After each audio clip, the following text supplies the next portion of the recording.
All right, here we go. We're about a minute and a half away from the start of the final game of the Salish Sea Slam, the North American qualifier for the MRDA Championships. If you were watching the game that just completed, you saw Philadelphia win by 18 points over Austin. Now all we've got left is two teams, one last qualification spot. Denver taking on Race City. It's the end of the tournament. It's been a great weekend. My name is Wilhelm Scream. I am one half of your broadcast team. And I'm Dan Under. I'm the other half of this particular audio part of our broadcasting. Okay, who isn't excited? This is going to be a great contest, interesting contest. Race City playing their fourth game of the weekend. Denver actually hasn't played since last night, so they're coming in rested. Race City did have to take on the Twin City Terrors from Minnesota Men's Roller Derby earlier today. The Denver game wasn't very kind to them, however, and the rest was definitely needed. And it's good to see that they're fielding their full roster again this morning, so there were some health scares after that last game, but everyone seems to be back up and in fighting form. Which is excellent here. Speaking of rosters, I'm going to run through the Denver roster. They are in blue with the silver accents. Number 11 is Cruz. 139 is Steinbrecher. Number 2 is Salvador. 207 is Day. 257 is Schneider. 31 is Burns. 36 is Lenzo. Number 40 is Broderick. 45 is Arms. 612 is Friedman. 77 is Cotton. 89 Rivera. And 98 Sparrow. And the Race City Rebels in white. 02, Wicked Bombshell. 13, Up Chuck Norris. Number 14, Johnson. 17, Shaggy. Number 24, Punky Bruiser. Number 317, Kid. Number 34, Grimace. And we'll quickly run through the rest. Number 42, Lord Doombrew. 52, Car Bomb. 64, Ugly. Number 7, Quad Almighty. 70, Doc Flatliner. 72, Les Brawl. 73, Lynn. 79, Skateman Spiff. And 84, Zekna. First jam is underway. We've got Sparrow jamming against Shaggy. Shaggy did pick up lead for Race City. Both jammers are now out and free, looking to try and grab some points. Shaggy's already put 4 on the board for Race City, taking an early lead, calling off the jam. No points picked up by Denver. 3 additional for Race City. That gives them a 7-0 lead. 1 jam gone, about 45 seconds off the clock. And again, this is all for that last ticket, that last invitation to go out to Wales for the Kimru Clash. Yeah, both teams have performed really well this weekend. They're both pretty keen to try to get to Wales. And who wouldn't be? Lovely countryside. Exactly. The only trip up in Race City's schedule for this weekend was when they ran into the other team that's already qualified, the Philadelphia Hooligans. Yeah, and Schneider is up there jamming for Denver. Going straight through the middle for Race. And this time we have Doc Flatliner as well for Race City. And Doc Flatliner is out front, picking up lead once again for Race City. And Schneider finds this hole in the outside line, comes racing around. He's really blistering in towards the pack. Hopefully Doc makes it through the pack, calls it off just before any points can be scored. Yeah, Race City showing some good speed so far. We've got the team from Indianapolis. Makes sense that they would be putting on some extra speed. The Mile High City, though, they're not going to lay down without a fight. Ground control looking at a 0 on the scoreboard right now. Race City with 11. Got 28 minutes to go in the first half. Yeah, I don't think either team's going to take this one lying down. This is going to go to Wales. They're going to go to Wales. Got Arms taking the jam line for Denver. Jamming against number 72, Les Brawl.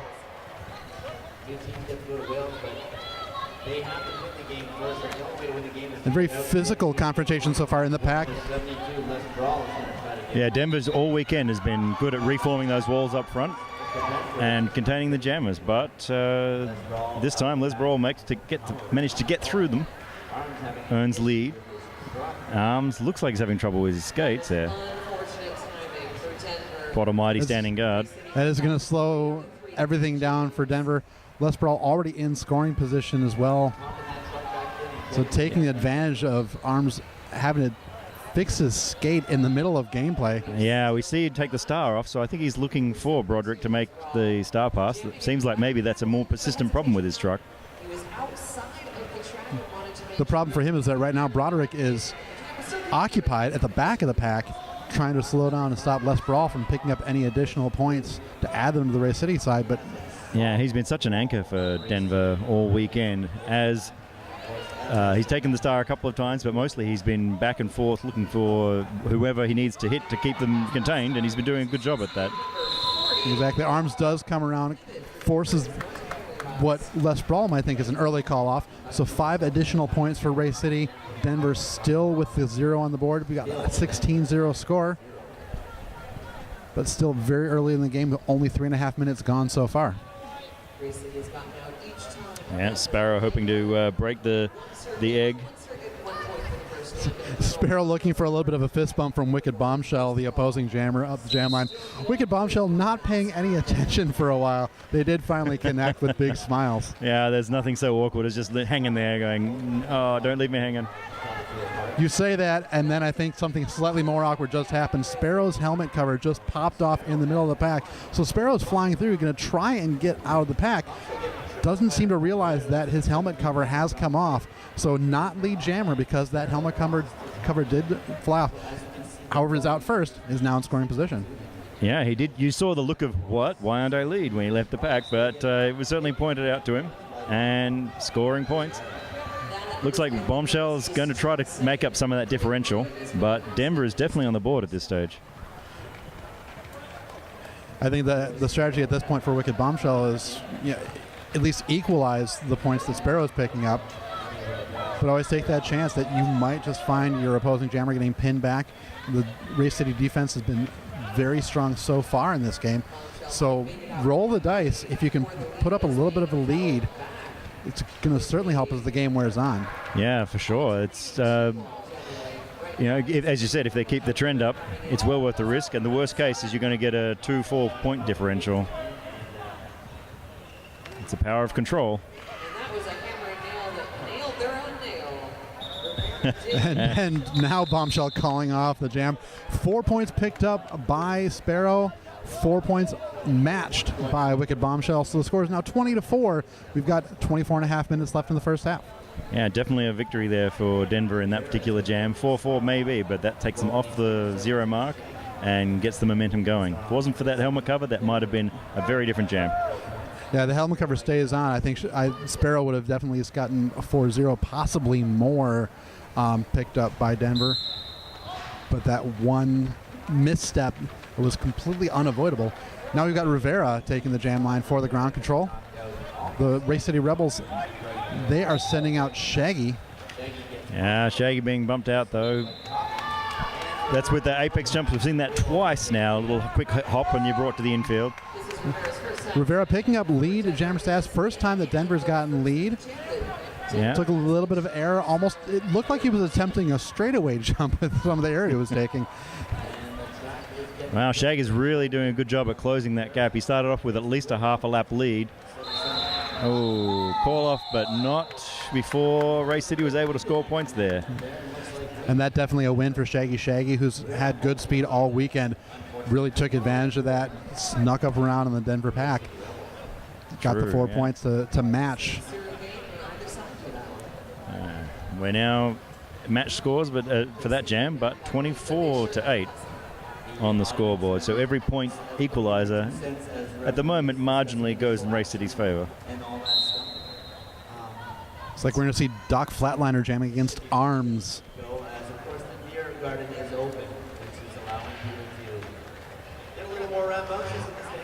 Little confrontation right in the front of the pack between the jammer and pivot line. Arms on 1 foot staying on the track, runs into Kid, number 317 from Ray City. Yeah, Kid's been another utility player for Ray City, often taking the star and making a lot of things happen, blocking wise, and again running Arms back. It looks like it was the tandem of Kid, Carbomb, Skateman Spiff, and Johnson that really did their number on Arms, and Arms trying to go on the inside this time, pushed to the infield. Doc Flatliner already in scoring position with lead, calls off the jam. 2 points for Ray City. That opens the lead up slightly more. It is now an 18-point lead, a 26-8, 22 minutes to go. Yeah, the choice there was to call it off. Though there was plenty of time, Arms hadn't actually started his scoring pass yet, but I guess he figured, I've just been bumped out of bounds, recycling the energy is going to be better spent, taking a bit of time off the clock. Well, that's definitely a strategy that comes into play, especially early on in the game. You want to conserve because you know you've got 60 minutes to play. And so far, momentum's with you. Really, you've got to change when momentum changes and be aware of that. And we have a cutting call here. This could be that momentum switch you were just talking about. Sparrow is the only jammer on the track right now. Picks up lead, is now in scoring position. This is a power jam for the Denver ground control, a chance for them to make up some of the ground as Race City was just plinking away and adding extra points. Denver not able to quite catch up. This is a chance for them to get back into it.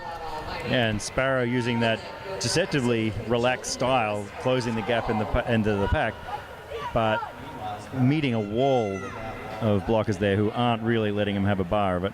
Now the other jammer has escaped, so the lead starts to be marginal at this point. Yeah, he calls off the jam, saying this is too much energy. He was pushed to the infield by Chuck Norris. Just decided his best to call off the jam, but 5 points for Denver. That puts them at 13 to Race City's 26. 20 and a half minutes to go in the first half. Now we see Lenzo out for the first time up against Wicked Bombshell.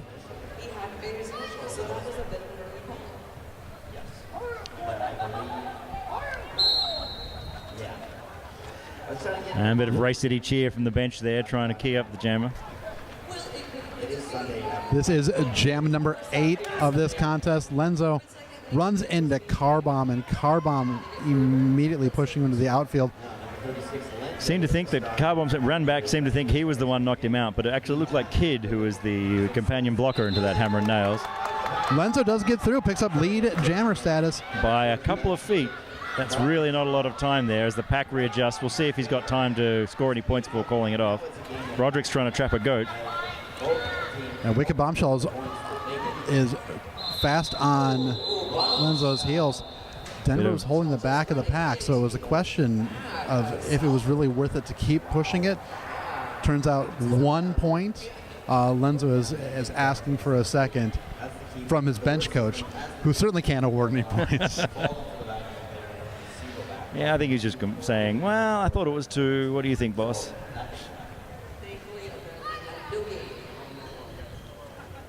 But yeah, it's dangerous when they start racing into the pack like that. That's where penalties and mistakes really start to pile up. Exactly. We've got Schneider back jamming for Denver, jamming against Shaggy.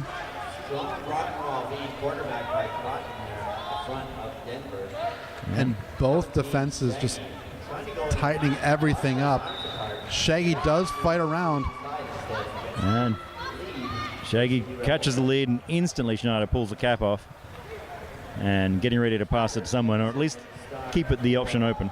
It looked like Schneider was planning on passing the pivot cap to Cotton, but a great job by Quad Almighty sealing off Cotton from his jammer, so the star pass could not actually happen. 4 points picked up by Race City, makes the score 30-14. Fast-moving game. We're already setting up for jam number 10. We've got 18 minutes and 15 seconds left in the first half. Yeah, it's been a lot of action in the first 12 minutes, but the score stays relatively low. That's a testament to how hard they're fighting for each and every one of these points.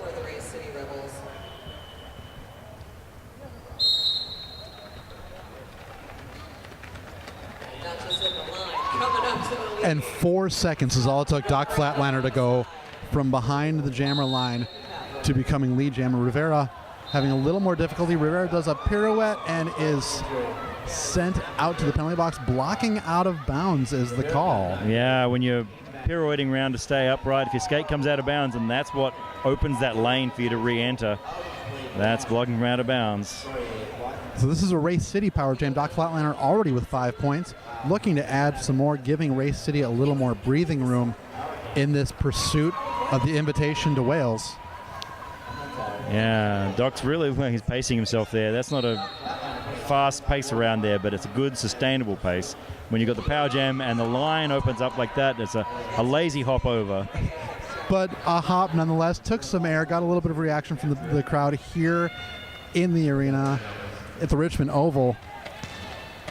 And now Doc Flatliner, who's already put 15 point up, he's going to add 5 more. That is 20 points. Rivera out of the penalty box, but gets spun to the outfield one more time. Another pirouette. but it doesn't quite keep him in bounds like last time, and he's forced to recycle back. This time taking no chances. Looks like that was a contact with Johnson, number 14, that spun Rivera to the outside. This time he spun to the inside. Rivera is just unable to keep his wheels on the track in this jam. A great job by the Race City defense to seal off every opening that Rivera thought he had. Yeah, and Doc Flatline is now starting his own first power jam second power jam for Race City. He's given up. Right, Rivera finally out on his scoring pass, puts the cap back on again. After taking that sort of beating, he looks pretty tired, and I would too, but now he's still approaching the pack. In his full 2-minute jam, Doc Flatliner does get released with 3 seconds left on the jam clock, so we're going to start off full complement of skaters on the track unless there is anything assessed at the whistles. And there is going to be a forearm assessed against Broderick. So I said there's an empty penalty box unless something was called. It was called against Broderick. Denver's going to be fielding only 3 blockers in this next jam. Both jammers are out. Last score was 22-2, making the score now 52-16. Race City on top. Yeah, 22-point jam really does open that up. It was starting to look a little daunting, but you can't let that get into you when you're playing the game. It's still only 36 points. It is well within reach. Sparrow jamming against Les Brawl. And Les Brawl now picking up lead jammer status. Race City has been very effective and workmanlike about getting lead throughout much of this game. They haven't given it up many times. Yeah, Lenzo there thought he'd drawn the cut on Les Brawl, but was sent off on a cut himself, so there was no penalty on the jammer. Stays in control, calls off there, 4 points to 0. Les Brawl calling off the jam after 4 points. Denver taking a timeout now just past the 15-minute mark. Staring at a 40-point deficit so far. Again, it's easily reachable. It's still within Denver's reach, but they've got to change their fortunes, and this timeout might be just what they need. Yeah, this is a good time. This is the midway point. People are starting to get more tired, and the intensity's there. You've seen 15 minutes worth of pattern evolve, and now you can perhaps start to make adjustments, and taking that time gives you that more time to discuss the adjustments as a team rather than on each pod that you send out. Yeah, and so far, relatively clean game. We haven't seen the penalty box on too much of a cycle. Not too many jammer penalties being given up either. Right. But when they have happened, it seems like Race City's been able to take advantage of it. Denver hasn't really. That Race City defense has just been hard for Denver to figure out so far. As we've seen, again, with the lead jammer calls as well. It's true, and Akers is in there having a chat to the head referee, Judge Injury, so that's part of the adjustment process, seeing if you can adjust the referees, find out what's happening so you can maybe make use of the way the calls are being made. 5 seconds signified. We've got Wicked Bombshell on the line for Race City. And racing through it really quickly, straight out of that. Only 4 or 5 seconds again on that one for Rin lead, but Schneider breaks through just as fast.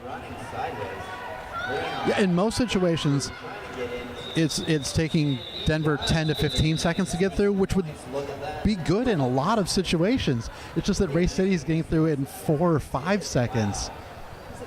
Yeah, in addition, there's a couple, that extra few seconds turns out to be 3-3 jam for this one, only because Schneider really opened up the taps on the way through and came through. And it looks like just as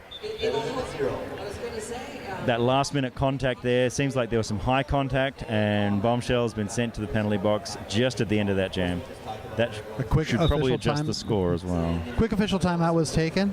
That seemed to be to clarify about the high block penalty to Wicked Bombshell. That means that Denver is going to start out on a power jam. They've got Sparrow wearing the star right now. This is an opportunity. Again, only 40 points, but Sparrow needs to figure out how to get around the Race City defense. Zechner decided that he was going to slam the door shut. Little good lateral movement from left to right. Sparrow drew the defense away, found the opening. Fake left, fake right, and then powered straight through, straight to lead. Did take longer, so the penalty is almost all worn down, but he has that whole initial pass. So assuming she's not as fast as she was in the last jam, there might be some extra scoring potential. Sparrow dancing the line somehow stays on the Race City bench, all trying to draw attention. Captain Dantastic, the outside pack ref, did look at everything. Sparrow was completely in the right and on the side of the Angels with that one. 5 points picked up, and the scoring pass does call it off, though. So only 5 points from that power jam, making the score 24-59. Race City leading with just under 13 minutes left in the first half. And already this lead is being eaten into. That timeout seems to have given them some opportunity to do things a little differently, plan maybe even just a bit more of a rest. We'll see what Schneider has come through. He's lining up like on a racing stance to charge at this pack. Straight into the back of one of the Race City blockers there, but with no impact, so there was no penalty call. And for Race City's part, Shaggy was right up against the entire group of defenders. But it's going to be a power jam once again being handed to Denver. Forearm penalty, sending Shaggy into the penalty box. Again, the door creaking open for the Denver ground control. And Schneider's been given the lead, even though there's people up the front harrying him all the way out. But we have maybe 10, 12 seconds left on the penalty top. And Schneider could be the jammer that Denver wants to see with that power jam, simply because of the speed he has displayed in this game. He might be able to find an opening, but we're seeing the Race City defense just sealing up the penalty kill effective because Shaggy has been released. Schneider was not able to complete his first scoring pass. Yeah, it'll be interesting to see the Schneider-Shaggy matchup because they've both been lightly agile but high sprint jammers through this weekend. And that's certainly what Denver needs to see a lot more of. And they both seem to be relatively hard-nosed about their style of attack into the packs as well. Shaggy does spring free. Schneider calls off the jam, 4 points added. So did not get that jammer lap point due to the penalty kill of Race City. Yeah, they managed to keep Schneider within the pack for that entire time. Hopefully, they were hoping for a second scoring pass, but Shaggy was already coming around on the scoring pass, so good call at a time.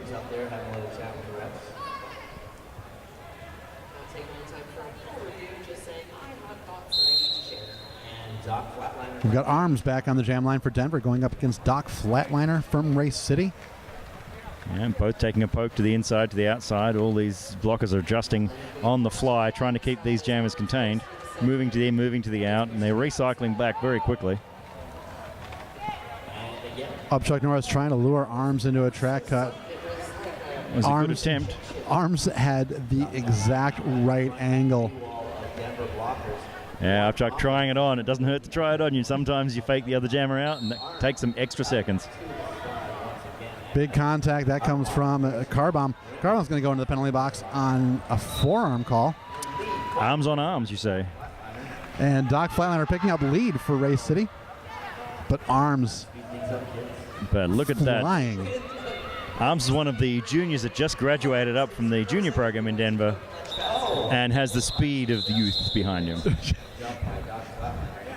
The speed and the confidence of youth, enough to steal 3 points. And here we have Denver's chance to shine again. Doc Flatliner is sent for a leaping contact call just at last. They're doing the apex jump to try to score a few extra points and manage to take someone down, earning the penalty at the end there.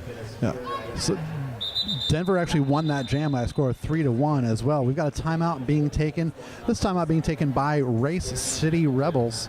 Score is 31-60. We've got 9 minutes, 18 seconds left in this contest. This time I was brought to you by Nerd Roller Skates. Everything you need for roller derby and beyond. Free shipping across Canada for orders over $150 at nerdskates.com or visit their full-service shop in Calgary, Alberta. Nerd Roller Skates for people who roll. And if you're listening in the venue, I was talking to Dev earlier, and he said that they've got one last shipment of Notorious RAD, and apparently that's out of print, out of stock almost everywhere. So if you want to be kind to your traveling companions, buy some Notorious RAD and put it on your gear.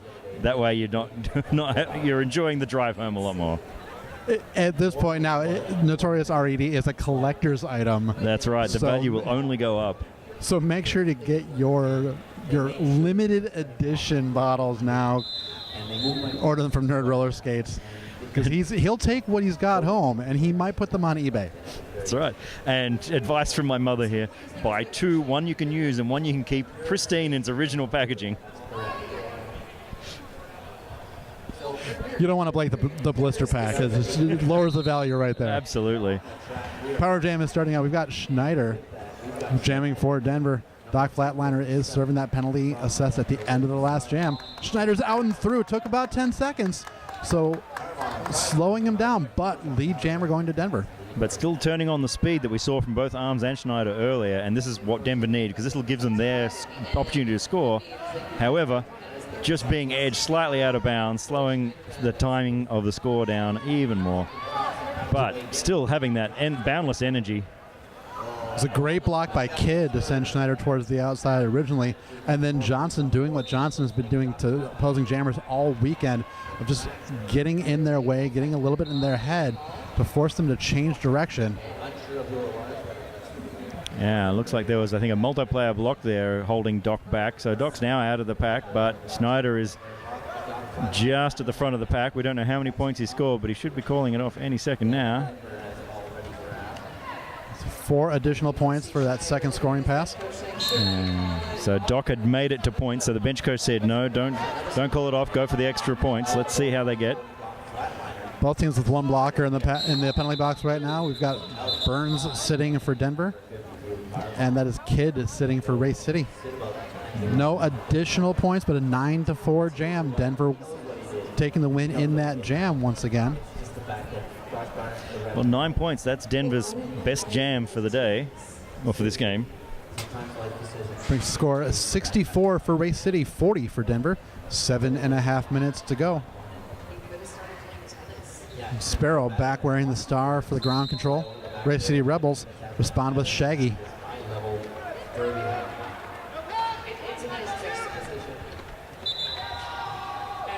Sparrow fights through, picks up lead. And with his signature laissez-faire skating style, eats the seconds though. Doesn't really take that long to get around the pack. It's deceptively quick, he is. Shaggy and Day, almost dangerous contact. Shaggy was going down, and Day was able to stop his momentum to prevent himself from picking up that charging penalty. Meanwhile, Sparrow has already blazed through, had one scoring pass. That was his second. That's another grand slam. 10 points on the board for Denver. Fortunes are changing for the ground control. And that's a star pass. We've seen that a few times. And Kidd has been a reliable receiver of the star all weekend. Sparrow leaning at the front of the pack, tangling with Zechner. Yeah, coach says don't call it off. You got to go back. They're successfully managing to hold Kidd back, which is an impressive feat. He's been moving blockers around all weekend. Well, both jammers are on the same scoring pass. Well, they're both on a scoring pass. But if you've got a one-on-one situation just between Sparrow and Kidd, Denver's making the choice. They would definitely run Kidd. Kidd actually stepped back into playing a defensive posture. A little bit of confusion on the behalf of the officials as well. It seemed like they were thinking that Kidd had not put on the jammer helmet cover, was still acting as the pivot. So they were trying to call him for going out of play and failure to reform until the star was pointed out. Yep, there was a lot of action there and so many runbacks, and you get into that rhythm of run back, out of play, run back, in play. And leaping to the defense of the officials, Kidd did have the helmet cover turned sideways, so the star was in the front and back as opposed to the sides. Now we have Les Brawl up against Schneider.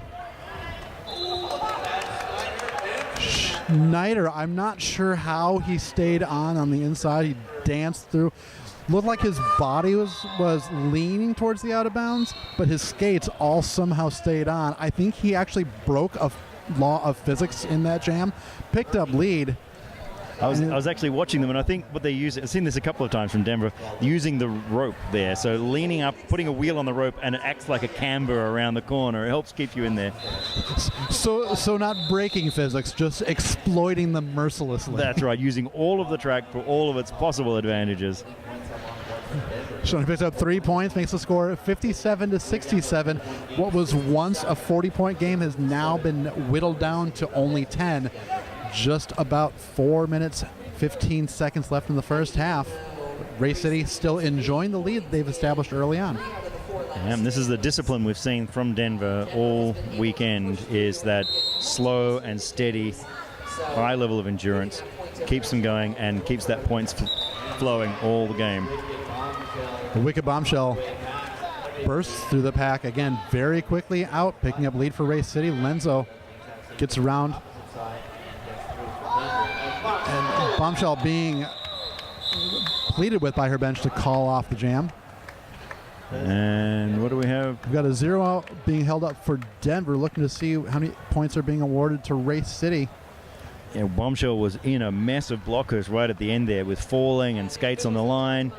And we'll see how many hips will pass. It looks like 2 hips or 1 hip and 2 penalties equals 3 points. But now we have official review from Race City.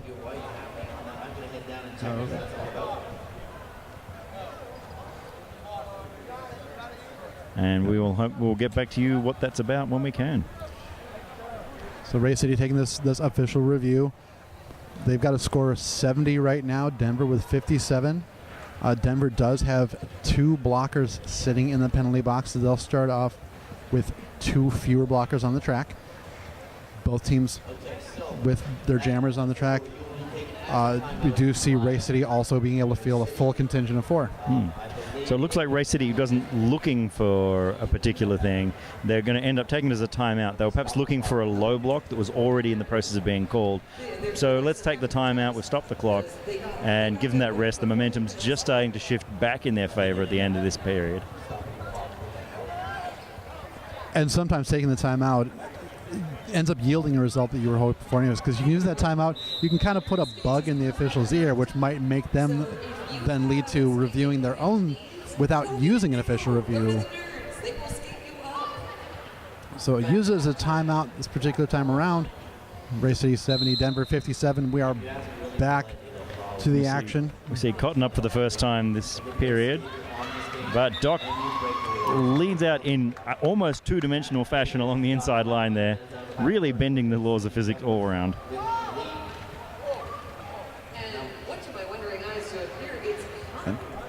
Cotton flailing a little bit as he gets pushed back by some of the Race City blockers, ends up inadvertently making contact with Broderick, his own teammate, a little friendly fire. Both skaters cycle back. Doesn't really feel that friendly at the moment. I'm sure Broderick's got to have some words for his teammate in the end.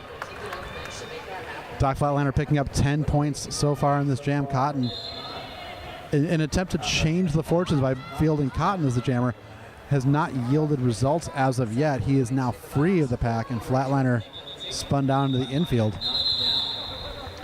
And gets knocked down and decides to call off the jam rather than trying to get up and do the whole rinse-repeat thing. So that's a good call as Cotton was coming around on a scoring pass. So we've got 2 minutes, 10 seconds left. 83 for Race City, 57 for Denver. Arms back to the jam line. Shaggy had gone out to work as the jammer, had left the jammer cap behind on the bench. I understand it's been a long weekend for the skaters again. This is Race City's 4th game. Sometimes you forget things like helmet covers. And just as well, too. I mean, he's made lead, so it didn't rattle him too much. It was good timing, but there's been a recent rules change, so even if you're standing there acting as the jammer, then that's a delay of game charge because you didn't technically feel the jammer. Exactly. Meanwhile, Arms just pinned in, as we've seen so many Denver jammers. Shaggy found a lot of an opening, picked up 5 points. Manages to squeeze in between those large blockers there. Arms sometimes had some trouble being held up until he can just form that small wedge and then make his way through. Shaggy with a little bit of an apex jump. Arms did snag 3 one additional for Shaggy. So a 3-6 jam, making the score 60-89. We're about to enter the final minute of the first half of this second qualifier. Of the second qualifying tournament, the second day, the first, no, I'm missing something. So somewhere. many ordinals. The first time there's been qualifiers for the MRDA That's right. championships. This is, so we can't even call this the inaugural. It's the inaugural North American qualifier. There we go. So, Doc Flatlander has picked up lead for Race City. Now Sparrow is out as the jammer, and Sparrow being assessed a track cut call. That is going to put Doc Flatliner on a power jam. He didn't notice somebody. I think perhaps he saw the initiator go down and just stepped in. But around the apex there, it's really tricky to see how many people have actually passed. That's why the referee's on the inside looking out, because that's a much better position. They saw that there was something illegal going on there, and he's serving the time. And Flatliner with a little bit of a pirouette. Another big jam for Doc Flatliner, picking up 10 points already so far. Enjoying this extended power jam. Sparrow is now standing. There's under 10 seconds remaining in his penalty. Flatliner is going to cut through. Wondering if he was going to try and freeze the opposing jammer to start the next half. Does not do so. Instead, grabs the additional points. And if I remember correctly, Sparrow's still on the initial pass, just now completing it. So That's Doc right. Flatliner probably looking to add a few more points yet. Yeah, I think at this point, get knocked to the ground and say, yeah, no extra points are worth this effort. And we have... That is going to bring us to a score of 106 for Race City, 60 for the Denver Ground Control. And that brings us into halftime between these two teams. Excellent. Now, the intermission time says 15 minutes on the clock. However, it's usually cut down to 10. So The way check it's in been at all 10. weekend, it's been 10. I will assume that 10 is probably what we're looking at. We're actually not at timeout yet. We're not at halftime yet because Denver is taking an official review. Yeah, I think from what the body language I saw on the bench there, I think Sparrow wants to contest the cut call. And although that won't change any of the results of that jam, it will take one penalty off his record. Which, when you're running with only a limit of 7, taking one away definitely can impact and change your fortunes later on in the game. Absolutely. Again, earlier in the day, if you're watching the 6th place game between Montreal and Dakota, if Dakota could have removed one penalty from Evinrude, he would have been useful in the second half. They could have utilized him. They weren't able to because he picked up 6 penalties in that first half. It totally changed their plan moving on. So it wouldn't change the score, but it would have given them another jammer to use. So Sparrow wanting to have that one removed if possible. And yeah, when you reduce that set there, it is a cascading effect. The other jammers you've got are more tired because they're on a heavier rotation. And it looks like we're not going to get a result immediately on the result of this. But halftime's been commenced, so we will take a break at this point, and we will get you the results of this at just before the beginning of the second period. Hope you've enjoyed watching.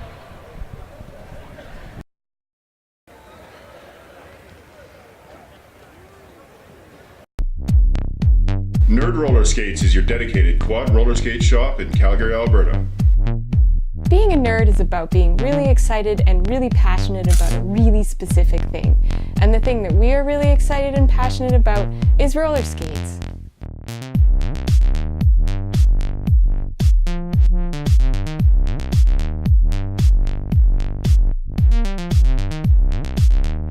Nerd Roller Skates, for people who roll.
We've got just under 2 minutes remaining in this halftime.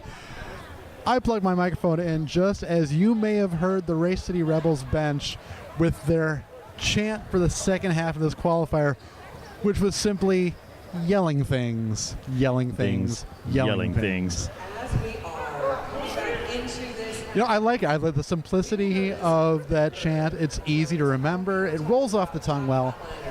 Yeah, I heard another team, different tournament. Their chants was thoughts and feelings, words and feelings, words and feelings, words and feelings. I was like, yeah. You know, if they only did the first half of that, they could be announcers like us. But the second half, feelings are not good for announcers. Speaking of which, once again, my name is Wilhelm Scream. And I'm Dan Under. So we've got a score of 106-60. Race City leading Denver right now. Race City has been able to kind of impose their will. They've done a great job defensively shutting down the Denver Jammers, and their Jammers, for the Race City Jammers, have been able to get multiple scoring passes on a semi-regular basis, help them build up this 46-point lead. And Denver started getting it close, and then Race City opened it up again. Yeah, it looks like Denver has been really consistently performing, but when Race City come through and do their scores, they do, as you say, score multiple times at each one. So Denver has their regular pacing. Let us hope that Race City runs out of puff. Now, we mentioned multiple scoring passes. The jam, as the half was ending, was a 17-point jam for Race City. The current jam, speaking of 17, that's number 17 in white, Shaggy, jamming for Race City. Jamming against Salvador, I think. Yes. This is the first time out this game. And it's good to see as well, because I did see a moment where Salvador was being looked at by some of the medical staff on the Denver bench during the first half.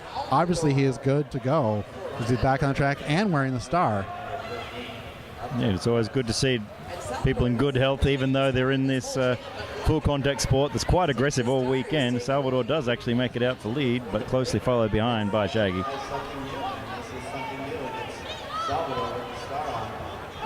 Shaggy having a brief little conversation with his jam ref. Salvador trying to put on a burst of speed.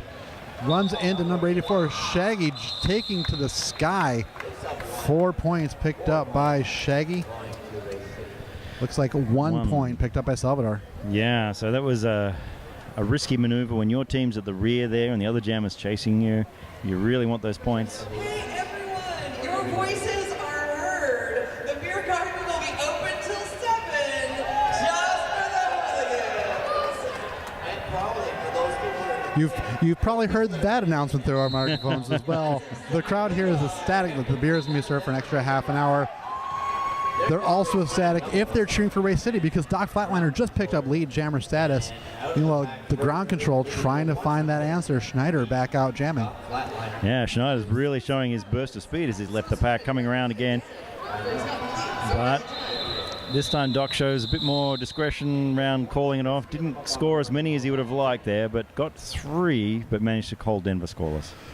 Well, just like in the first half, though, Race City wants to make sure they don't give Denver that opening, because Denver can put on a burst and draw it close, which makes things a little more tense. So Race City just wants to keep the pedal down, make sure that they don't give that opening and that breathing room to the Denver ground control. Yeah, now Denver needs to bring the same control, because when they've controlled Race City has only scored a few points here, but when they've had that small crack in their armor, that's when the multiple scoring passes start to happen.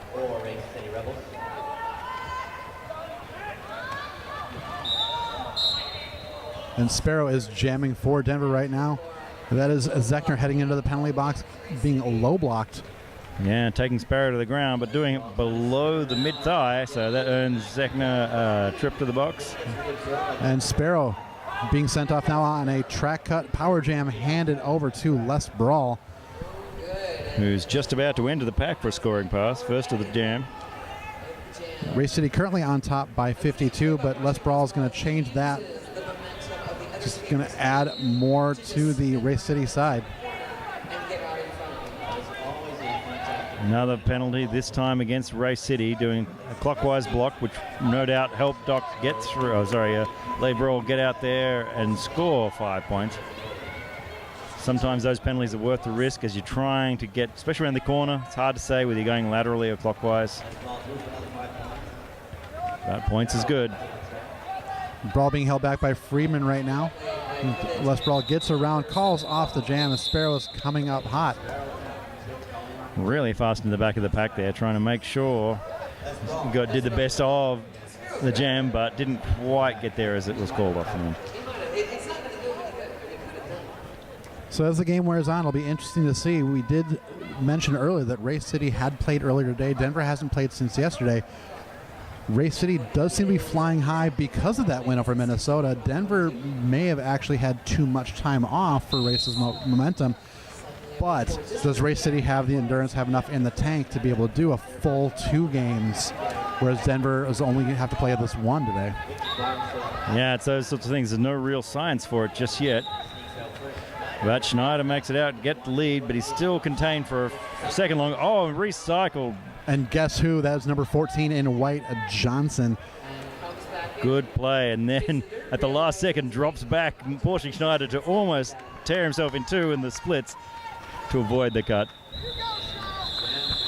Avoid the track cut, but might need to ice a particular region of his body after that. Just keeping himself on the track. Sparrow coming back out for Denver with a score of 61-122. Race City now doubling up on Denver.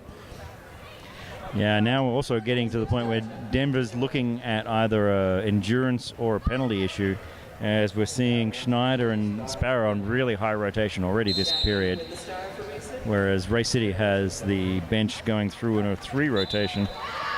Yeah, we haven't seen arms in the second half, really, for Denver. Shaggy picking up lead for Race City. There's going to be a chance to add a few more. Looks like Zechner back into the penalty box, cutting the track this time around. Shaggy does pick up 2 points. Yeah, he was dragged back all the way from the first corner down back to the jam line, just as Sparrow was closing in. So well determined that there was no point going for extra points there. We have Lenzo coming out to give Schneider a break here. And Doc Flatliner back out for Race City. Small pack advantage for Denver. And Lenzo comes charging in there trying to make use of that hole, but drug back. Carbomb trying to draw him back, but Carbomb had already been legally passed, so he was able to re-enter. Well, Lenzo is out in front, but Doc Flatliner, control of the clock, control of the pack, control of the jam, calls it off, but there is a 1 point picked up. 2 points. There's 1 in the box, so there's an extra point there, corrected to 2. And that was a good score. Like, Doc was really in control of that jam. Should have been able to call it off just that little bit quicker. But that's the balance between eating time off when you're in this sort of commanding position. Last minute, Denver Race tried to field enough people on the team and nearly resulted in 2 collisions. The whistles all blow and results in Sparrow picking up lead jammer status. Les Brawl out jamming for Race City. Sparrow was very quickly through the pack, and Denver trying to use their speed, and then runs into, I believe that was number 34, Grimace, and leads Sparrow into the penalty box once again. Straight into the back and almost midair, and in the end a low block is what was called. So yeah, that was a risky high pressure move. It feels like maybe the pressure's getting to Denver, normally quite so disciplined as a team. Well, and is it a question of the pressure getting to Denver, or is it the fact that the Race City defenders are just so big and physical, and the Denver jammers really need that speed, that lateral movement? They haven't been able to find those openings to really utilize their strengths as jammers. Yeah, only those on the track can really tell the answer to that one, but we'll see as gameplay changes if they may be getting more tired, if they're starting to see cracks of discipline. That'll show through in other areas as well. Sparrow does use some agility there, picking up, I believe that is 5 points. And Les Brawl into the penalty box. So this is now a Denver power jam for Sparrow. Sparrow did absorb a big hit from Grimace. That's why Grimace is in the penalty box right now. Direction of play penalty. But 5-point scoring pass picked up by Sparrow. That second scoring pass is coming on his third, so any penalty doing is well worth it. It looks like once there's 2 penalties, there's 2 and 2 on the track there, which seems to be working to Denver's advantage, with Sparrow's ability to maneuver seems to outstrip Race City's ability to contain him with multiple walls. Yeah, it does seem like the lateral movement, that left-right that we talked about earlier, they haven't been able to use that when there's the full complement of 4, but once even one blocker from Race City is in the penalty box, there's just enough space. Denver can use their agility to their advantage. Sparrow picks up 15 points. Les picked up 8, so a 15-8 jam. Denver was 78. Race City 132. 20 minutes, 43 seconds on the clock. Official review being asked for by the Denver ground control. Down to the floor to see what that's all about. And once they've finished the questioning, we'll hopefully have something for you on that front.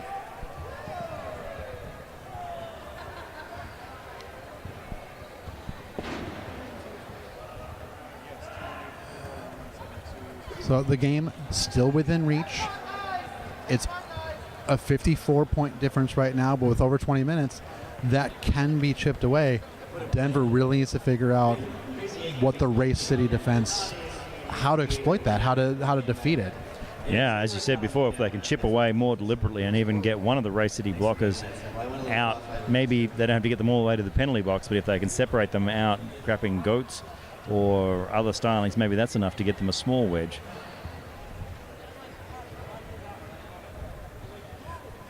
And it maybe be effective for Denver. I'm not entirely sure, because they have seemed to need to really utilize all 4 of their blockers to try and stop the Race City defenders or the Race City jammers. But is there the question of, can they peel one of their blockers off to help their jammer through and play offense? Yeah, so the review there was reviewing the lack of a cut call on White 7-2 here. So Les Brawl just to the end of the jam. Apparently, Akers, the coach of Denver, saw something in that, and they talked about it, and the penalty was actually issued. So Denver retains their ability to review one more time this period and starts Schneider off with a power start.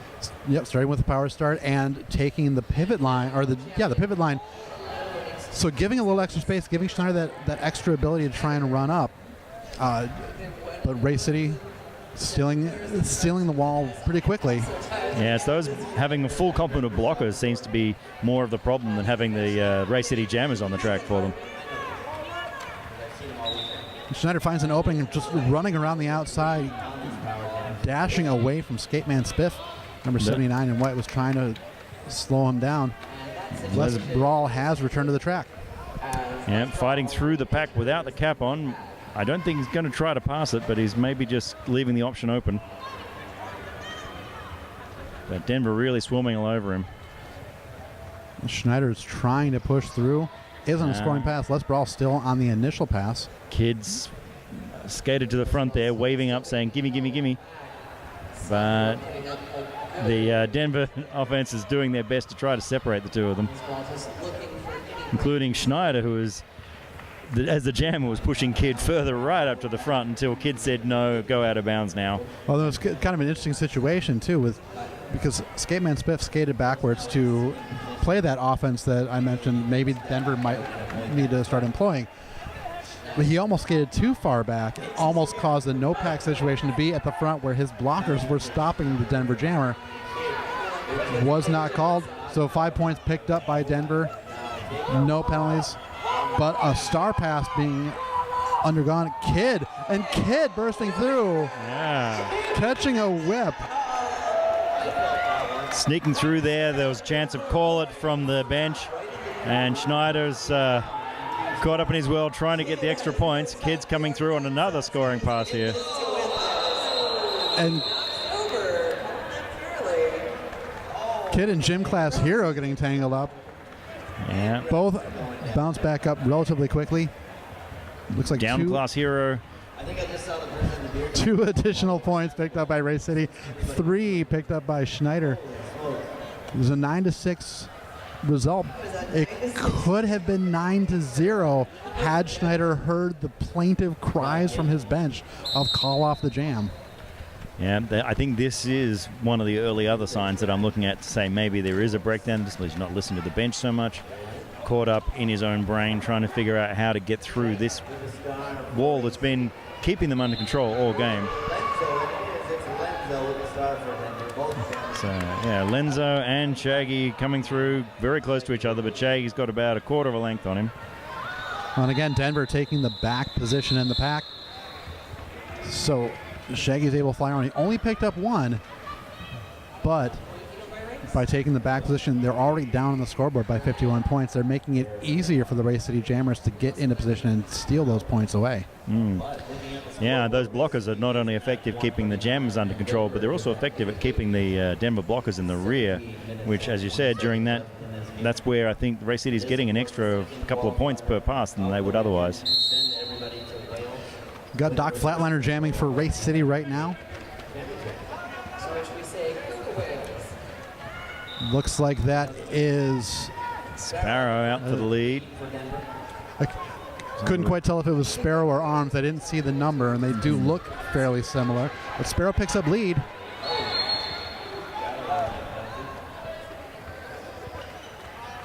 And there was a last-ditch attempt to keep Doc within the pack there, but Rivera was given a low block penalty for that.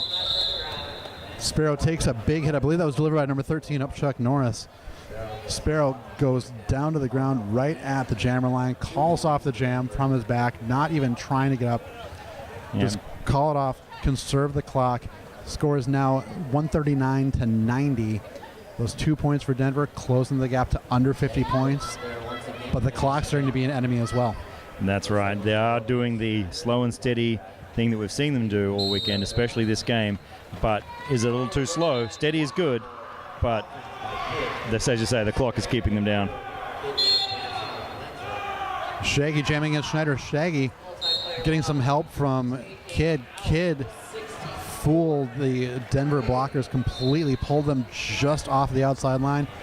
Wide open spaces for Shaggy to skate through.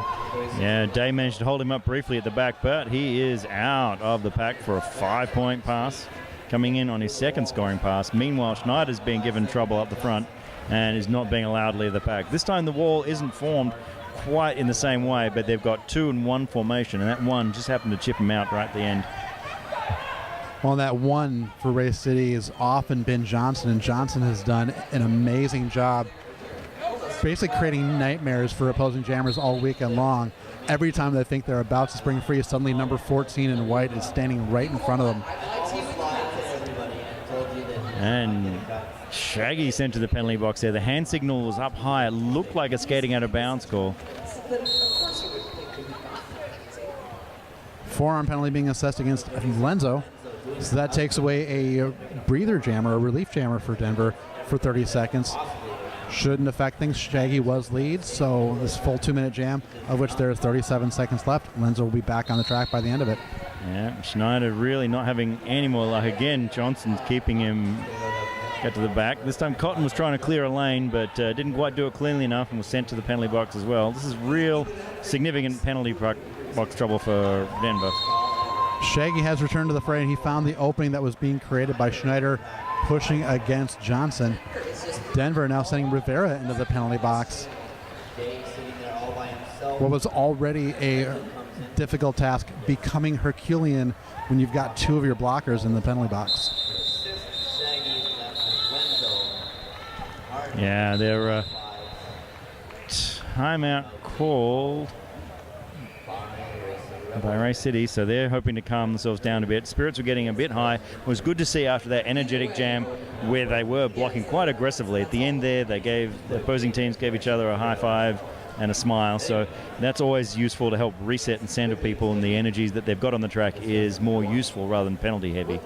And smart play by the bench staff of Race City to call a timeout right now to keep people from getting too heated, because after a jam like that, yes, there were the high fives, but there's a chance that things could get a little bit vicious with the hits that we applied. So calm everyone down. Give everyone a minute just to sit and relax. That's an example of really knowing your team, knowing the makeup. Also, again, that chance to get into the head ref's ear and just talk about a couple things. It's not an official review. It's not, but it's I've noticed this, and maybe you have too, and you didn't think anything of it at the time. You know, and instead of renting 15 seconds of the head ref's ear, you've rented a whole minute, so that gives you an extra time. And with only 14 minutes and change left in this period, 2 timeouts and 1 official review remaining, they're not going to need to spend all of those clock stoppages. And correction, that was a Denver timeout. That was not a Race City timeout. So Denver taking the timeout to try and change their fortunes, get the momentum back on their side. Also, potentially some of that calming things down. Very much so. So Denver taking control of their own team there. It was reported as Race City timeout, and that made sense to us at the time, but this is good strategy from Denver to close that out, although they may well want to have those timeouts. Denver now, they do have the only jammer on the track. That is Sparrow, trying to find the opening. Wicked Bombshell in the penalty box for Race City, but Sparrow, just, again, the openings that are there for Race City are closing so fast. That defense so good at moving. Carbomb now pushing Sparrow to the infield, picks up a forearm call, but that's one where I think the bench coach would say it was worth it because it recycled the jammer back. Yeah, all the way back, and now there's 2 jammers on the track. Bombshell's working away, and Sparrow's still right at the very rear of the pack. And it's a real testament to the Race City blockers, because the Denver hasn't given up a power jam this period, and Race City has given up 4, but they're still managing to keep the scoring quite low on Denver's side. Yeah, Race City has given up a number of power jams, and not only have they maintained the lead, but they've actually extended it from the first half. There was a star pass at the end of that jam. Sparrow did pick up lead and called off the jam before Quad Almighty could fly around the track and grab any points to extend the Race City lead. So it leaves it at 153-96, 12 minutes, 15 seconds left in the second half. And we have Doc knocking out Lenzo, and Doc's coming through all the way around, trying to draw him back into the pack and get that mythical -1 lap. And looks like Quite that has successfully. indeed happened. There is the -1 lap right now. Lenzo's Lenzo's really motivated to get out of the pack, otherwise he's going to get that 6-point pass. That's sort of like a slap in the face of a jammer. So Lenzo's now out. Now he's on his initial pass. Doc Flatliner actually, if I'm not mistaken, I believe actually both jammers on their initial pass, because Doc Flatliner got slowed down. It was a good drawback. Yeah. Now at least Doc Flatliner picking up lead. Nearly backfired. I mean, that was a long drawback, almost 4/5 of the track, and still only just managed to get lead out of that. Yeah, that's giving a lot of credit to the Denver defense, and they deserve it fully, because Doc Flatliner had a good 25-30 seconds where it was just him contending with the Denver blockers, and he wasn't able to get through. Just now getting through to complete that first scoring pass for 4 points. Doc Flatliner taking to the sky, calling off the jam. Looks like 4 additional points being grabbed. Yeah, just managed to landed on Skate's knees slide, so technically part of the boot hit the track first, so the points are earned. And Akers is there in there questioning, talking to the jammer, saying, "Are you sure that's where he landed?" Now we see Arms out on the track for the first time this period. Arms has been absent for a while from the jammer rotation for Denver. Indeed, an official review. Official review being asked for by, I believe this one's being asked for by Race City. So 161-96, the current score. Race City seems like they've got things well in hand. They are well on their way to getting that invitation to go to Wales and to participate in the MRDA championships. Yeah, there was nothing that I could see just at the end there that they wanted to review, so maybe it was something a bit earlier in the jam.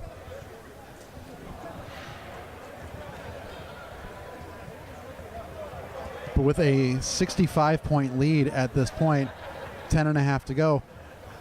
Again, they're not out of the woods, but Denver really needs to figure out how to take advantage of the power jams that they've been given. Mm-hmm. We've just got a report that Race City is challenging the Denver Jammer in that last jam. Actually cut the track just near the end, so they're going to discuss that, and we'll find out the results in a moment. Right now we see that Shaggy is wearing the star for Race City. Talked about Arms wearing the star for Denver. And the review was not successful. The referees determined that there wasn't enough there to award the cut. So looks like Arms is going to be out there on the line. Had the review gone the other way, then this would have robbed Arms of his chance to actually start this period, at least for one jam. Yeah, it would have sent Lenzo back out to sit in the penalty box. So the official review has not ended. You can't start while jam timer is That whistle brings us to the end of the official review, officially according to the jam timer. So 10:24 on the clock at 96 Denver, 161 Race City.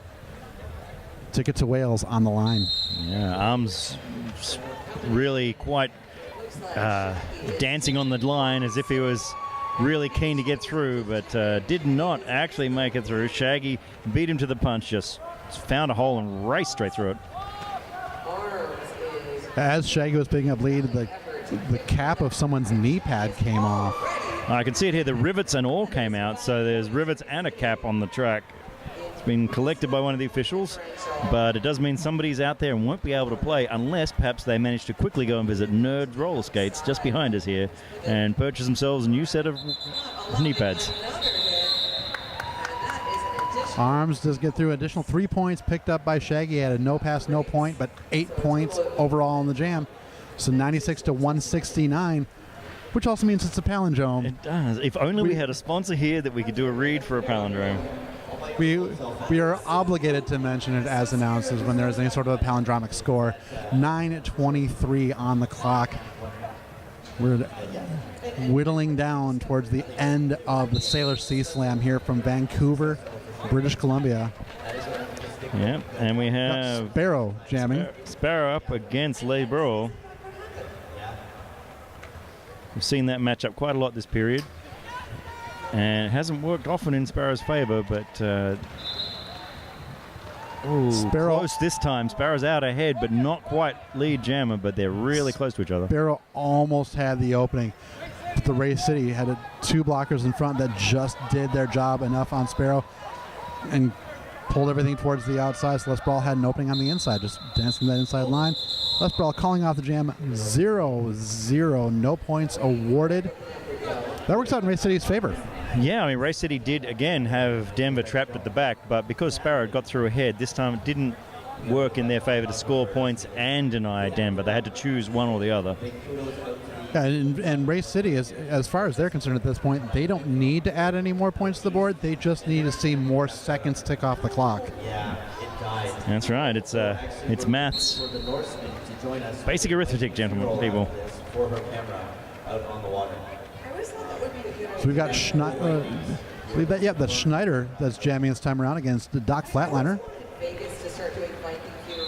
Yeah, they were both held up for a little while, but Doc managed to slide his way around the outside. The lane didn't open up. He just sort of found some path to go through that I couldn't see from this angle even. Schneider coming around. Again, that good speed from Schneider trying to pick up a point. Yeah, he came racing into the back there. I mean, that speed he's been kept up all game has been incredible to watch, but it is dangerous to come into the pack at that sort of a speed. But he did it okay and came through without penalty, but unfortunately not quick enough to pick up any points. Yeah, Flatliner calling off the jam, another 0-0 jam. About 40 seconds ticked off from gameplay. Add another 30 seconds for the reset. That works out for Race City. Definitely a Race City victory in that one. Got Shaggy jamming against Rivera. We haven't seen Rivera on the jam line for a while. But he makes it and gets lead jammer out of there. Now we have Kid in the box. This is a 4-3, so one of the blockers down. This is the sort of thing that Denver really have been looking for and capitalizing on. They're not going to be able to capitalize too much because Rivera is out and through. Shaggy was also out, so Rivera having to call it off very quickly. Gets the 4. About 4-0. That's showing what they can do when they get lead. There's a small penalty, breaks their walls up, and the discipline that they've managed to maintain. That timeout really managed to bring those emotions in, and now they're showing the discipline they've shown the rest of the weekend. But the discipline also is small control jams. They're not going for too many, and at some point they're going to have to take a gamble. They've only got 6 minutes left. They're down by 69 points. Sparrow jamming against Doc Flatliner. Yeah, what's that? 13 points a minute. That's a lot faster than they've been scoring for a little while. But Sparrow out, again, lead. That's 2 in a row. And that deceptive speed that he manages to pull through. Sparrow knocked down. And Doc's coming around for a scoring pass. And Sparrow deciding he wanted to preserve his energy for the next time he's out on the track rather than trying to squeak that extra point out. So a 0-0 jam again. He tried so hard but was just knocked out before he managed to score or anything. That's disappointing for him. Again, that 0-0 jam, time ticked off. Totally works as far as Race City is concerned. Mm-hmm. I can't stress enough, Denver's going to have to take a gamble. If they want to get the ticket to Wales, they're going to have to take a risk. So how do you turn this sort of thing around? I mean, what they really want is more of those jamming penalties. That's when they've scored points. But how do you force that when you haven't been able to get that wedge in so far this game? That's the tricky thing. It's trying to find the matchup. Shaggy and Schneider they're very similar jammers. So then you have to rely on your defense. Shaggy obviously had lead at that point, but it looks like it's a situation where Denver might, if they get lead, they might have to run long with it because then they're in a 71-point deficit. Yeah, I mean that's a good time where you get the gamble. You hopefully make your blockers hold that jammer up, get that extra lap point occasionally, but they haven't been able to manufacture that yet so far this game. Right, and with the fact that there have been so frequent the jam stoppages, the jam's not going very long, that also has been playing into Race City's favor because their momentum from the earlier game has been able to carry through, and they haven't really been pushed endurance-wise other than just a standard skate. Denver theoretically should have that deeper well of energy right now to try and push for an extra risk, extra long jam. The question is if there's enough time no matter what they choose to do. Sparrow now picking up lead. Les Brawl jamming for Race City. Yeah, so this is a definitely momentum shift for Denver. They've managed to take control. This is the Denver we've seen a lot more of. But Quad Almighty out of the pack with the star.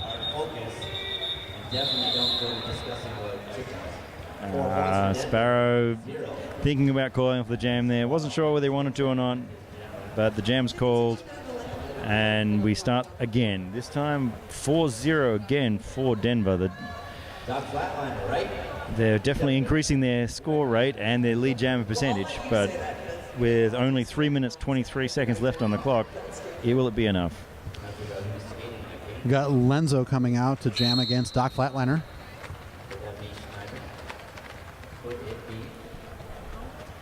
Lots of jostling and pushing to the pivot line. Lenzo getting out first, picking up lead jammer status. Doc Flatliner engaging with Burns. Gets knocked down and then getting tangled up with Day. Wow, and Doc, Power jam now being handed. This is exactly what they were looking for. Now the blockers went really hard on Doc just on that straightaway there. Took him down a couple of times, and as he stumbled to get up, he pushed one of the Denver blockers down further, earning a charging call. So this is a break for Denver. Let's see how much they can capitalize on that. As we've seen all game, Race City in the penalty kill just been stifling the Denver Jammers. Lenzo just now with some good agility in the corner does complete the scoring pass, but Doc Flatliner being released from the penalty box, so only a 5-point pass. 1 minute ticked off of the jam clock, so it's only another 50 seconds or so to go. Kid sent him flying to the ground, and he sat there for a sec thinking, should I get up or should I just call it right now? because Doc was still on his initial pass, so he had time to get up and recover some more points, but the 7 points to 0 probably seems like the safer bet. Save a few seconds. And now a timeout for Denver. Brings the deficit back to 60 points. We've got Denver with 111, Race City with 171. Denver taking a team timeout with 2 minutes, 6 seconds left on the clock. And since we're in this possibly one of the last 2 timeouts of this game, we'll want to talk about the other 2 sponsors we've had so far for this tournament. We have Save on Foods, going the extra mile and going the extra mile to feed the volunteers all weekend. And we thank you, Save on Foods. Also, Cobb's Bread at the South Point Annex. They've been working with Save on Foods to take care of all the volunteers here. So thank you to both those organizations. Also, thank you to you watching at home. We know Derby costs money. If you'd like to make a donation to help cover the cost of the live feed, please send something via PayPal to finance@mainlandmisfits.com. Anything helps. Details are also posted on the Facebook event page. If you can't contribute, keep watching, enjoy, because coming up after this, there's going to be an awards ceremony as well. The reward for these people who have worked so hard this weekend.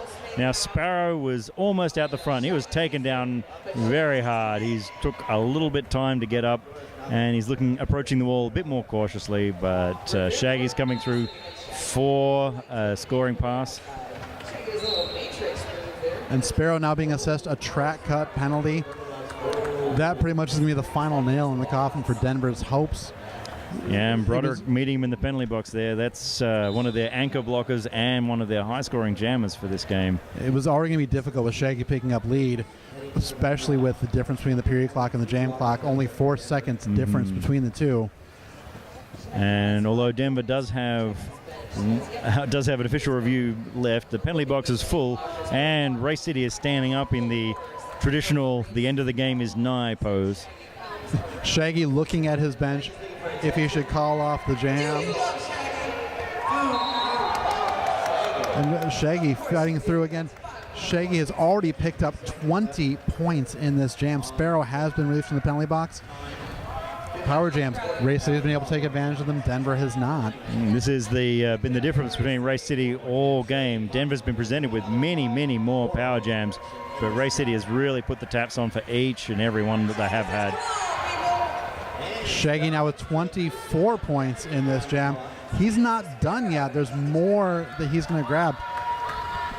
Another 4-point scoring pass picked up by Race City, putting an emphatic exclamation point on this contest. And he does actually call it before the end, and Denver calls the official review. That was their last chance to score the stop the clock. And that 28-point jam was the largest scoring jam we've had this game. It is a high-scoring jam, but we've had so few above 20 that this has been quite a lockdown and tightly run game. Yeah, like I referred to it as the exclamation point, and it really was just because we haven't seen jams like this throughout the rest of the game, where we haven't seen someone just make multiple laps, whether it's been a power jam or not, and Shaggy just kept skating and kept skating. So 6 scoring passes, 4 for 5, 2 for 4, puts Race City at 199, Denver at 111. So Race City is probably going to be saying, we think we're going on to champs here, but our goal for this last jam is to get 1 point, at least 1 point to bring us into 200. Just 1 point, get to that 200-point mark. Either way, Race City right now, they're going to start learning how to speak Welsh, because it looks like they are going to receive that invitation. They're going to qualify unless something absolutely historic happens. There's a 78-point difference between the two teams. Or, correction, 88-point difference. 88 points. I mean, Race City could decide that they can't afford the ticket and they could forfeit right now, and that would be a turn up for the books. But it would again, something historic would have to happen. Race City is going to be punching their ticket. They're going to be learning how to speak Welsh for this trip, because 199 to 111, they're heading over after this official review is over. And not only speaking Welsh, But I think we direct you, if you're a Race City fan, to go to the Race City webpage where they're probably already starting the fundraising campaign to get them over there. I'm sure they put together 3 or 4 over the course of this last half, just waiting of should we release it? Can we release it? Now looking at the score, too cocky we to release have it to now. release it. Yeah. Now everybody on the track seems to be hiking their shorts and pants up. We are turning to roller derby in the 1970s. High waists. We can all take a deep breath and say, Moose knuckle on display. we're gonna make this happen. 14 seconds left on the clock. We've got, that is Wicked Bombshell up jamming. against Schneider. Schneider's dancing back and forth, being knocked around a little bit, but his speed is incredible. Stops that, and Schneider's got the star on for Schneider being pinched back, and the helmet cover just came off of Schneider's head. So the Denver bench imploring to Schneider, let him know the helmet cover came off. Quad Almighty sitting on the Race City bench. Just, you don't. Nah. He doesn't need to know. Wow, look at that recovery. Schneider skated back, picked up the helmet cover despite the urgings of Quad Almighty, and made it through with lead jammer, and he's already scoring points. Meanwhile, Wicked Bombshell has taken the star off, and it's successfully passed it to Kid. Kid's just standing there cautiously looking at, trying to wear the clock down. Well, Schneider's got another minute at most to skate. Already put 5 points up on the board. And if Kid doesn't finish this initial pass, they're not going to make their 200-point goal. But he's just standing there looking at the back. I think he wants to make sure that there's no penalties, engaging a bit of jammer defense in the back there.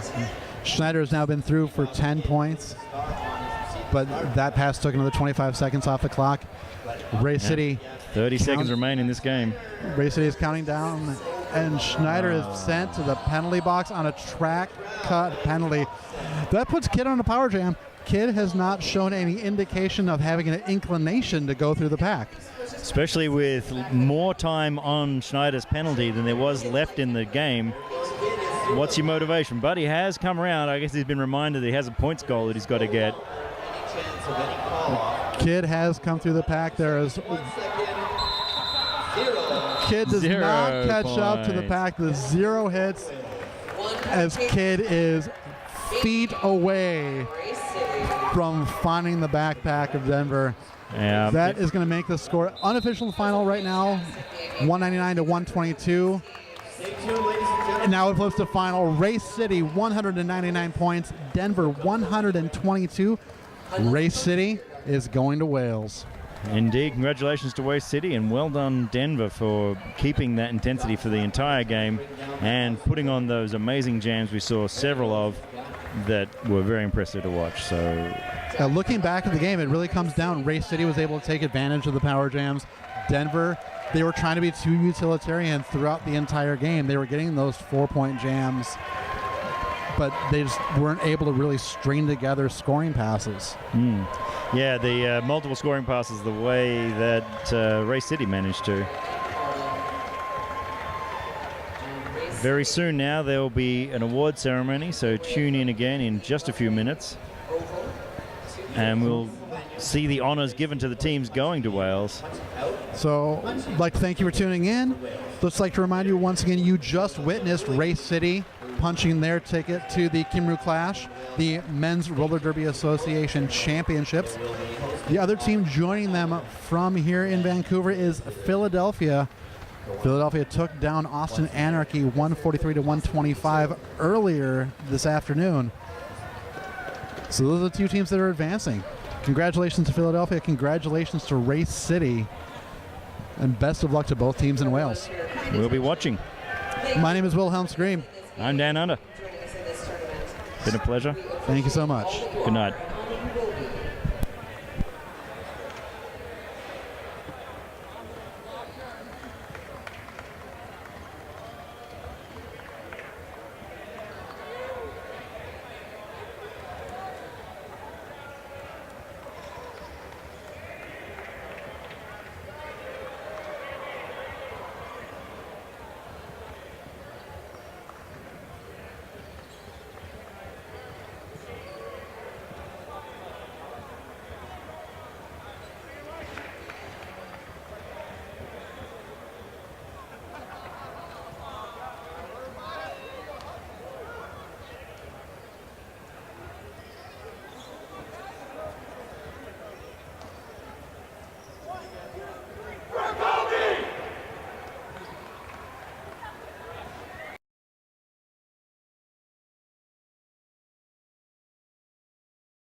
Because who wants to get rid of all that food? And we're going during the ceremony, stop pulling up tape, obviously, because we're going to do the ceremony. We're allowed to do a sound check real quick, though. I don't know. I thought. Check. What's up, Reese? Are we sounding good? What's that? I'm like, that's not how you. All these people have never pulled up tape before. We're good to go.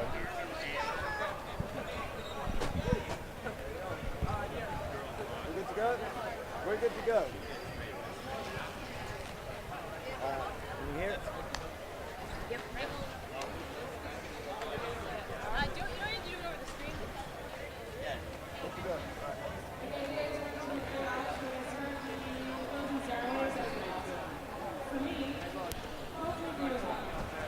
Tell the people on the stream at home to get ready. The ceremony. Totally good.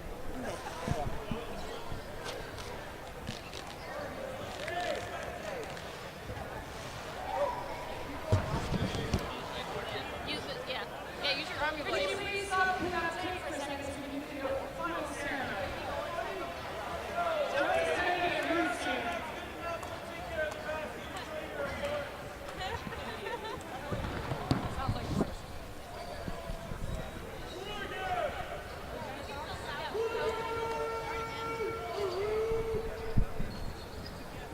On behalf of the Men's Roller Derby Association Board of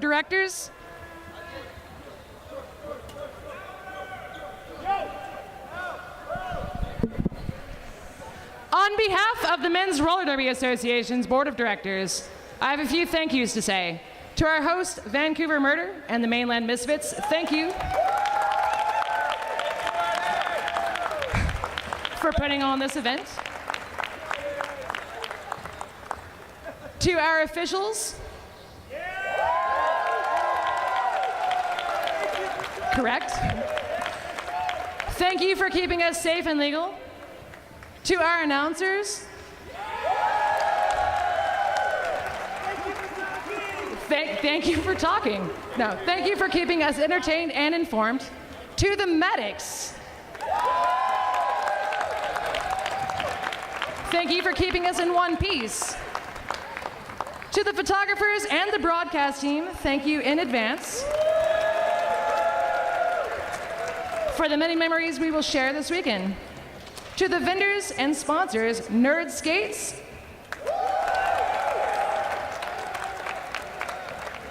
Cubs Bread South Point Annex, and Save On Foods, thank you for making this event possible. We'll get to the teams in a moment, but first let's take a moment for individual success. I've only got two hands. This blocker was the pack's worst nightmare, not only seeming to materialize in front of their jammer, but being able to take constant rotations without losing focus or effectiveness. For the MRDA North American qualifiers, your MVP blocker is Naked Alien of Austin Anarchy.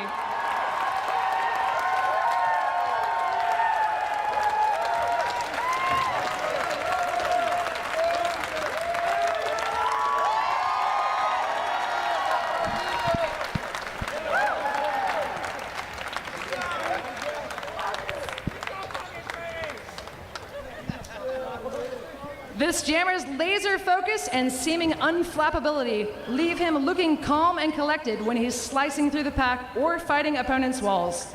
Even when he's not lead, he dances through quickly, closing the gap. The 2017 MRDA North American Qualifiers MVP jammer goes to Viking Size of Montreal.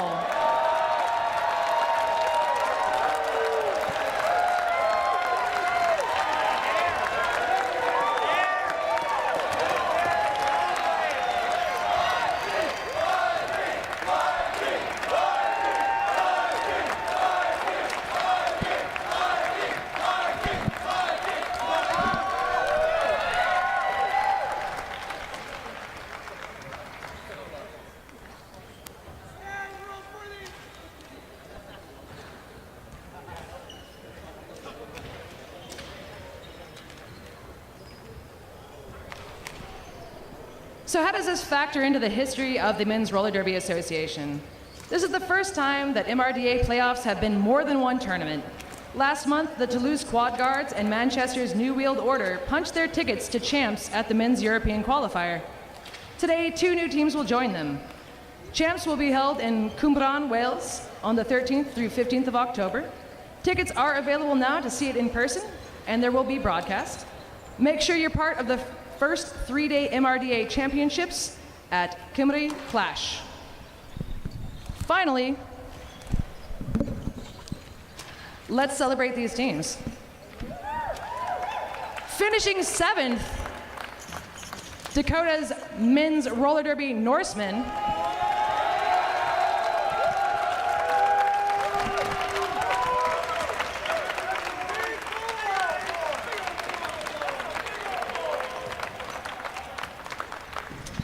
Finishing 6th, Montreal's Mont Royals.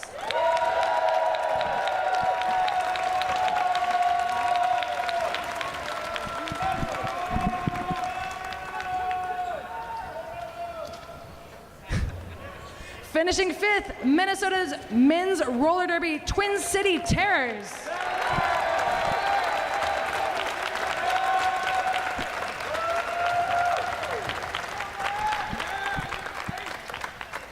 Tied in 3rd place, Austin Anarchy.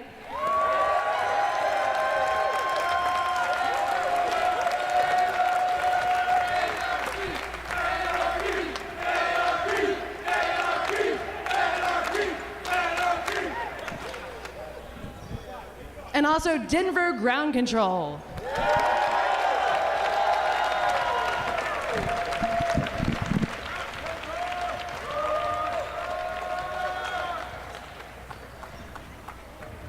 And qualifying for champs, Race City Rebels.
Also qualifying for champs, Philadelphia Hooligans.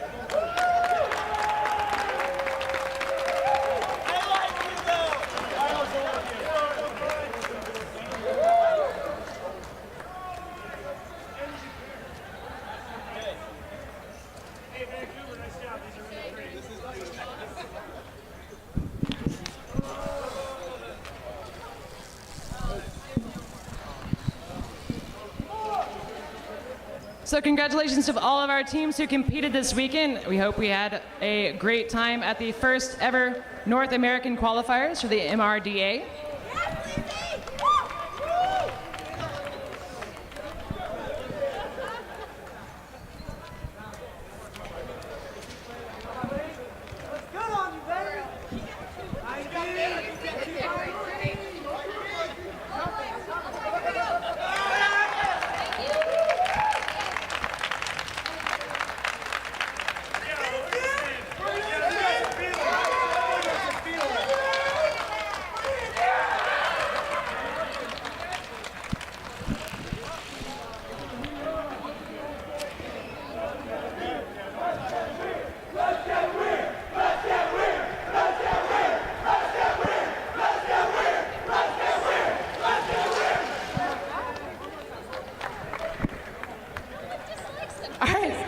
Thank you all so much for coming.